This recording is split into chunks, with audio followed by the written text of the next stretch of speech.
എടാ വണ്ടി വന്നു. ആ കുറച്ച് വെയിറ്റ് ചെയ്യട്ടെ. അവര് വെയിറ്റ് ചെയ്യുമ്പോ ഈ നാട്ടുകാർക്കിടയിൽ എന്റെ വെയിറ്റ് ഒന്ന് കൂടും. ആ അത് കൂടും. പക്ഷേ അവര് വെയിറ്റ് കുറഞ്ഞ വേറെ ആളെ നോക്കും. അല്ലെങ്കിൽ തന്നെ മാസം 4-5 കളിയേ ഉള്ളൂ. നീ വെയിറ്റ് കൂട്ടി കൂട്ടി അതും കൂടി ഇല്ലാണ്ടാക്കും. എന്റെ അമ്മേ, മലയാള നാടക ലോകത്ത് എനിക്ക് പകരക്കാരനായി ഒരൊറ്റ ആളേ ഉള്ളൂ. ആരാ? ഞാൻ തന്നെ. ഇത് എന്റെ അഭിപ്രായമല്ല, നാടകപ്രേമികൾക്ക് മൊത്തത്തിലുള്ള അഭിപ്രായമാണ്.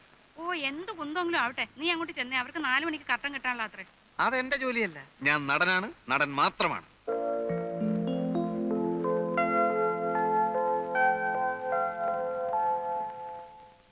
മിസ്റ്റർ ശിവൻ. മിസ്റ്റർ ശിവൻ ആരാണ്? എന്താ? സ്വല്പം പേഴ്സണലാണ്. ഒരു മിനിറ്റ് മാഷേ.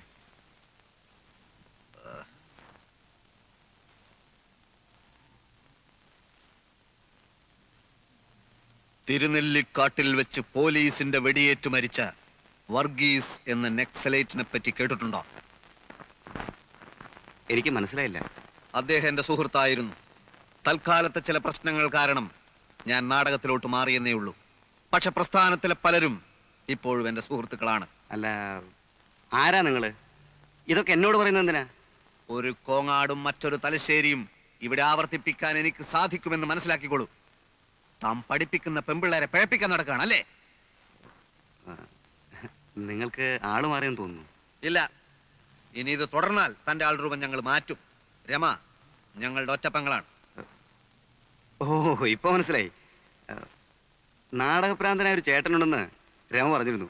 പേര് ചന്ദ്രൻ തെക്കേ മുറി അല്ലേ? അല്ല, പ്രേമം വടക്കേ മുറി. ആ അത് തന്നെ. ഏതോ ഒരു മുറിയുള്ള കാര്യം അറിയാമായിരുന്നു. നിങ്ങളുടെ പുതിയ നാടകത്തിന്റെ പേര്? ശാന്തി മുഹൂർത്തം. ആ, ഏതോ ഒരു മുഹൂർത്തം. അത് കാണേണ്ട ഗതിയാണ് എനിക്കുണ്ടായി. നിങ്ങളുടെ റോളും ശരിയായില്ല, അഭിനയം മഹാബോറും. ഇപ്പോ റിഹേഴ്സൽ നടന്നുകൊണ്ടിരിക്കുന്ന നാടകത്തില് എനിക്ക് നല്ല റോളാണ്. ഞാൻ കലക്കും. എനിക്ക് പ്രതീക്ഷയില്ല. ഇല്ലേ വേണ്ട. പ്രേമിക്കുന്നെന്ന് പറഞ്ഞ് എന്റെ പെങ്ങളുടെ പുറകെ താൻ ഇനി നടക്കരുത്. സുഹൃത്തെ, ഞാൻ എഴുതിയ ചില കവിതകളിൽ കടന്നു വരാറുള്ള തത്വങ്ങളെ കുറിച്ചാണ് എനിക്ക് ഓർമ്മ വരുന്നത്. ലോക സമസ്ത സുഖിനോ ഭവന്തു മാ ഫലേഷു കഥാചന. സ്നേഹമാണ് അഖിലസാര മൊഴിയിൽ എന്ന് വെച്ചാൽ ചിറകറ്റ പക്ഷിക്കു ചിറകുമായി നീ ഇനി പിറകെ വരല്ലേ വരല്ലേ. അവസാന യാത്ര പറഞ്ഞു നീ ഇനിയും വരല്ലേ വരല്ലേ. നീ തന്നെ ജനനവും സന്ധ്യേ, നീ തന്നെ മരണവും സന്ധ്യേ. നീ തന്നെ ജനനവും നീ തന്നെ മരണവും നീ തന്നെ സന്ധ്യേ. ഇഷ്ടക്കേടുണ്ടായിട്ടല്ല, പക്ഷെ ഇത്ര പെട്ടെന്നൊരു കല്യാണം ഇപ്പൊ തന്നെ പോയി കെട്ടണ്ട. ഉറപ്പ് കഴിഞ്ഞ് നിശ്ചയിച്ച് മുഹൂർത്തം കണ്ടുവച്ച്. അതല്ല, സിനിമാക്കാരെപ്പോഴാ വിളിക്കാന്നറിയില്ല. ഞാൻ പെണ്ണ് കെട്ടിയവനാണെന്ന് നാനയിലോ ചലച്ചിത്രത്തിലോ മറ്റോ ന്യൂസ് വന്നാൽ എന്റെ ഇമേജ് ഇടിയും. സ്ത്രീ ഓഡിയൻസിന്റെ ഇടയ്ക്ക് എന്റെ മാർക്കറ്റ് പൊളിയും. ഇവൻ വിട്ടിയാന്ന് ഞാൻ പറയുമ്പോ നീ വിശ്വസിക്കാറില്ലല്ലോ. ഇപ്പൊ എന്ത് തോന്നുന്നു? ദൈവകൃപ കൊണ്ട് ഒരു സിനിമാക്കാരനും ഒരു കാലത്തും എന്റെ നിന്നെ വിളിക്കുകയല്ല, അതെനിക്ക് ഉറപ്പാ. ചിലപ്പോ വിളിക്കുമായിരിക്കും. ആ എടാ, സ്ഥിര വരുമാനമില്ലാത്ത നിന്റെ കൂടെ പെണ്ണെ അയക്കുന്നതിന് ആ വീട്ടുകാർക്ക് സ്തുതി പറയണം. നാടക ലോകത്ത് എനിക്കുള്ള പേര് ചേട്ടൻ അറിയില്ലേലും അവർക്കറിയാം. ഞങ്ങളുടെ വയലേലകളിൽ കിളികൾ പാടുന്നു എന്ന നാടകത്തിന്റെ വീഡിയോ കാസറ്റ് ദുബായിൽ ഇറങ്ങി. അത് അവനും കണ്ടിരിക്കും, ചുമ്മാ അതൊന്നും അല്ല. ആവശ്യമില്ലാത്ത കാര്യങ്ങൾ പറഞ്ഞപ്പോ സമയം കളയണ്ട. പ്രേമന് ഇന്ദുവിന് ഇഷ്ടമാണോ അല്ലയോ? ആ എടാ, 2 കല്യാണം ഒരുമിച്ച് നടത്തിയ ചെലവ് അത്രയും കുറയും. അതുകൊണ്ടാ. അല്ല, അതല്ല, സിനിമയിലെ ചാൻസ്. മണ്ണാൻ കട്ടി ഒന്ന് പോടാടും. ചേട്ടൻ ചൂടായിട്ട് കാര്യമൊന്നുമില്ല.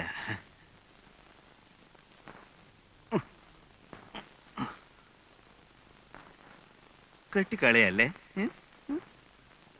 പ്രായവും കടന്നു പോകുന്നു.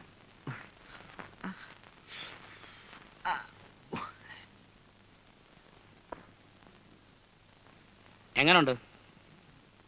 രമയ്ക്ക് സ്വർണം വാങ്ങിക്കാൻ പ്രോബ്ലം വേണ്ടെന്ന് കാശെടുക്കണം എന്ന് അച്ഛൻ. ആ വേലാതി കടയിലാ അവൻ ഒരു ഇളിഞ്ഞ പോസ് കാണിക്കല്. പണം എടുക്കാതൊക്കോ? ബാങ്ക് ഉദ്യോഗസ്ഥന്റെ പെങ്ങളാവുമ്പോ അല്ല, അതിന്റെ ഒരു വെയിറ്റിൽ വേണമല്ലോ രമയെ പന്തലേക്ക് ഇറക്കാൻ. ക്ലാസ്സിങ് ആണ്.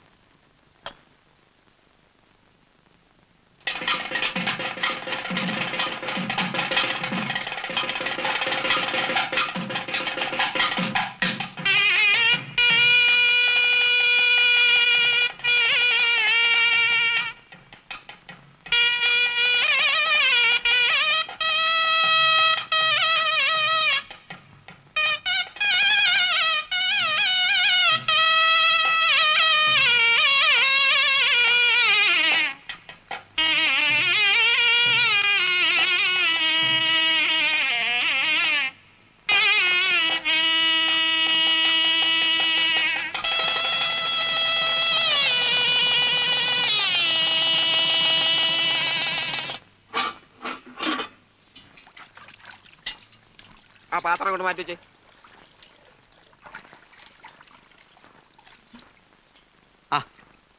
അല്ല ഇവിടെ വന്ന് നിൽക്കുക. നല്ല പാർട്ടിയാ. വാ മോളോട്ട് പോവാം. അവിടെ നമ്മുടെ മുറി. എന്തേ? വീട്ടിൽ നിന്ന് ഞാൻ ആദ്യമായിട്ട് അകന്ന് നിൽക്കുന്നേ. അതുകൊണ്ടെന്താ? അല്ല അവിടെ കൊണ്ടാക്കണോ? അല്ലെങ്കിൽ തന്നെ എനിക്ക് അങ്ങോട്ട് വരാൻ പേടിയാ. ഞാൻ വലിയ മഹാകവിയാണെന്ന് ധരിച്ചു വെച്ചിരിക്കുക തന്റെ ചേട്ടൻ നടൻ. മഹാകവിയോ? ആ, അന്ന് അങ്ങേര് എന്നെ കാണാൻ കോളേജ് വന്നപ്പോ രക്ഷപ്പെടാൻ വേണ്ടി ഞാനൊരു ബുദ്ധിജീവി കളിച്ചു, ഒരു കവിതയും കാച്ചി. അല്ലെങ്കിൽ റോട്ടി വെച്ച് അന്ന് ഞാൻ തല്ലുകൊണ്ടേനെ. ഇന്ന് കല്യാണ തിരക്കിനിടയ്ക്ക് എന്നോട് പറയാ അവരുടെ അടുത്ത നാടകത്തിനൊരു പാട്ട് എഴുതി കൊടുക്കാൻ എന്നോട്. നീ ഇവിടെ ഒന്ന് നിൽക്കണോ? അപ്പുറത്തോട്ട് ചെല്ലേ, അവിടെ 100 കൂട്ടം പണിയുണ്ട്. മോളെ, ഇവര് പുറപ്പെടുകയാത്രേ. കേട്ടോ ശാരദേ, ഈ കുട്ടിയ എന്റെ മരുമകളായിട്ട് വരാൻ പോകുന്നു പറഞ്ഞപ്പോ പലരും ചോദിച്ചു, എന്താ ഭഗീരഥമേ നിങ്ങൾക്ക് വേറെ ഒരു ബന്ധവും കിട്ടിയില്ലെന്ന്. കാര്യം സ്വത്ത് കുറച്ച് കുറവായിരിക്കും. ആയിക്കോട്ടെ, അവന്റെ ഇഷ്ടമല്ലേ ഞാൻ നോക്കേണ്ടത്. ആഭരണങ്ങളില്ലെന്നോ ഒരു ഡ്രൈവറുടെ മോളാണെന്നോ ഇതൊന്നും ഞാൻ നോക്കില്ല. ജഡ്ജി ശിവദാസ മേനോന്റെ മോള് മാലതിയുടെ ആലോചന വന്നതാ.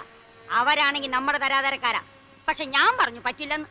പാവപ്പെട്ട വീട്ടിലെ കുട്ടിയാകുമ്പോ ഒന്നുമില്ലെങ്കിലും അടുക്കള പണിയെങ്കിലും അറിയാലോ. വാ വരട്ടെ വരട്ടെ.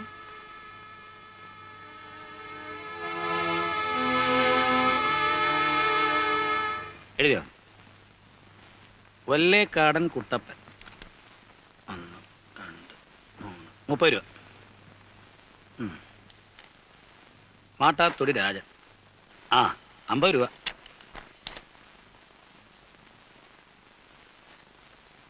കുന്നുംപുറത്ത് കൃഷ്ണൻകുട്ടി 25 രൂപ.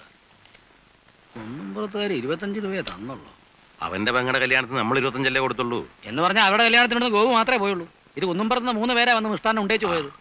കല്യാണ തിരക്കിനിടയ്ക്ക് നീ അത് നോക്കിയോ? നോക്കാതെ പറ്റില്ല അച്ഛാ. വിഷു ഹാപ്പി മാരീഡ് ലൈഫ് എന്നൊരു ആശംസ കാഴ്ചയാലൊന്നും കല്യാണത്തിന് നടക്കുകയില്ല. ഓണം കൊണ്ട് കാര്യമാറായി. എനിക്ക് ഉറക്കം വരുന്നു. അവൻ പോയി കിടന്ന് ഉറങ്ങട്ടാ ഉണ്ണി. പ്രേമ നീ പോ. എന്ന് പറഞ്ഞാൽ അങ്ങനെ അവനും കണക്കറിയണ്ടേ? എനിക്കൊന്നും അറിയണ്ട. എടാ ഗോപു, നീ ഇരുന്ന് എഴുത്. വേണ്ട, ഞാൻ എഴുതാം. നീ വരുന്ന് പഠിക്കടാ. വേണ്ട, ആരും സഹായിക്കണ്ട, ഞാൻ തന്നെ എഴുതിക്കോളാം. വീട്ടിലായാലും ബാങ്കിലായാലും കണക്കെടുത്ത് നമ്മൾ പഠിക്കാനാ. ഒന്നുമില്ലേ?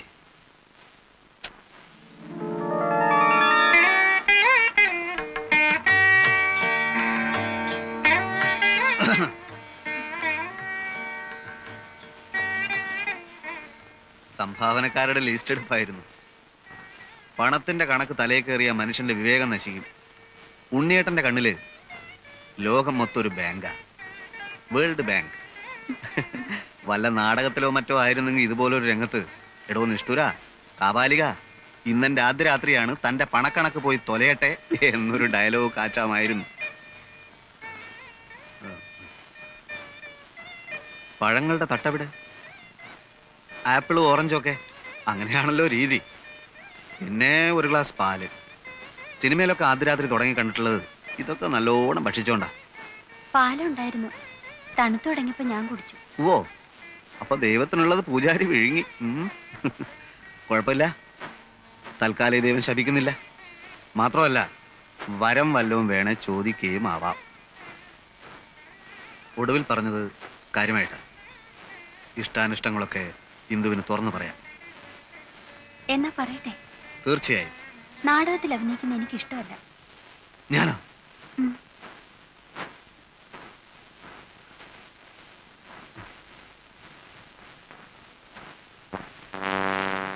ആദ്യ രംഗത്ത് തന്നെ ആന്റി ക്ലൈമാക്സ് വേണോ എന്റെ ഭഗവാനെ?